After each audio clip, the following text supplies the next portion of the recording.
This first case Articles on the Go feature is titled, You Must Make Yourself a Priority. Written by Melanie Perry, BSN, RN, CNOR. Originally published in December 2020 on the Circulating Life. 2020 was anything but normal, wasn't it? Normal seems to be a thing of the past, and it seems that every day presents new challenges and new changes to the ways that we care for our patients. We've dealt with frequent policy changes, reassignments, sometimes without adequate training, inadequate PPE, constant supply shortages, and low staffing. And while some of our ORs came bouncing back from the shutdown with an increased surgical volume and crazy busy days, others never did. Job security became job uncertainty, and lack of hours, loss of pay, or unemployment became a harsh reality for some of you. We've faced all of these challenges head-on for almost a year, and it's been exhausting.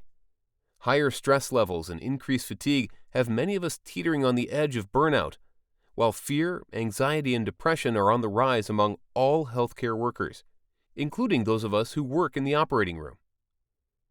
December is here, but everything isn't wonderful. Now December is upon us, with the hustle and bustle of the holidays, but in a strange, socially distanced kind of way.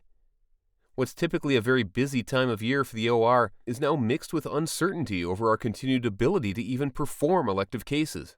So whether it's the increased workload from scheduling as many patients as possible before the end of the year, or it's the rise in fear and anxiety due to the potential for another round of canceled cases, we're living and working in the most stressful time of the year. And really, that's only skimming the surface. We all have personal battles and challenges as well that don't go away the moment that we clock in. Yet, we show up for our shifts, day in and day out, laying our personal issues aside and give everything we've got to care for others. While setting aside personal issues is something we've always done when we show up to work, it's harder this year. Putting aside worry and concern for our own health and safety while we risk exposure on a daily basis is hard. It's difficult to do our jobs when we don't have supplies, when our PPE is running low, or when our staffing is inadequate. It's challenging to focus when we're worried about the health of a sick family member or friend. And honestly, it's just really hard to keep giving when we're exhausted and have nothing left to give. In a year that's been so demanding and brought so many challenges, we have to take the time to refill our own tanks. We can't just keep going, ignoring our own physical, mental, and spiritual health. We have to take the time to care for ourselves. Our health and well-being is important too. How do we take care of ourselves during such a demanding time of year? The obvious answer for our physical health is to eat right, exercise, get plenty of sleep, and drink lots of water. We all know this. But we also work in the OR. Oftentimes our long days turn into long nights, and then we show back up at work after an abysmal amount of sleep, throw some coffee down the hatch, and start all over again. It's not pretty, but too often it's our reality. Yes, workdays are hectic and chaotic, and managing stress and fatigue can be very challenging. That's why it's so important that we use our time off to take care of ourselves. Make yourself a priority. Get a decent night's sleep. Hydrate. Eat well and maybe cook extra so that you have a healthy meal to take to work the next day. Go to the gym, go for a walk, or do anything that you enjoy that gets you moving. Doing all of these things might seem overwhelming, but focus on whatever helps you the most. Our physical health is directly affected by our mental health. Therefore, it's vital that we put as much effort into caring for our mental health as we do our physical health.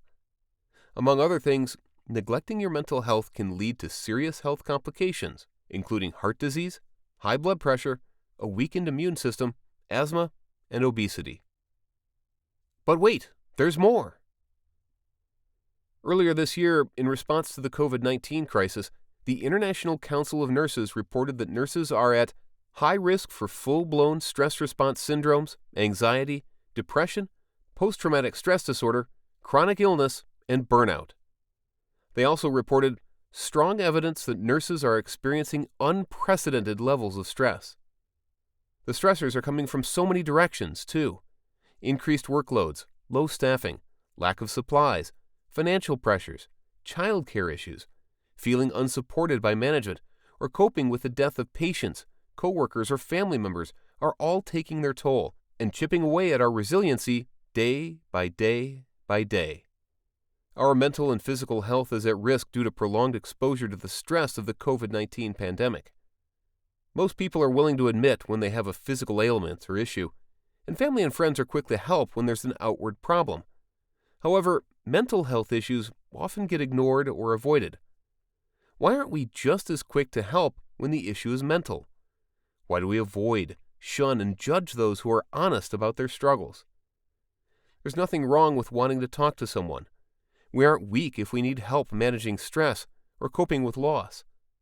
It's vital that we end the stigma associated with mental health and recognize there is no shame in admitting that we need help. Take advantage of counseling services, either through your workplace, church, or community. Talk to a trusted friend or family member. Seek out opportunities for rest and recovery after challenging shifts. Maybe you need time with family and friends to feel re-energized, or perhaps you need time alone to truly feel recharged. Whatever works best for you, take the time to take care of you and focus on your mental health. Prioritize what's most important. 2020 has been a hard year, and it's taken a toll on all of us in so many ways. During this holiday season, figure out what's truly important to you and make that your priority. This isn't the year for running around crazy trying to please others and putting on the appearance of Pinterest perfection.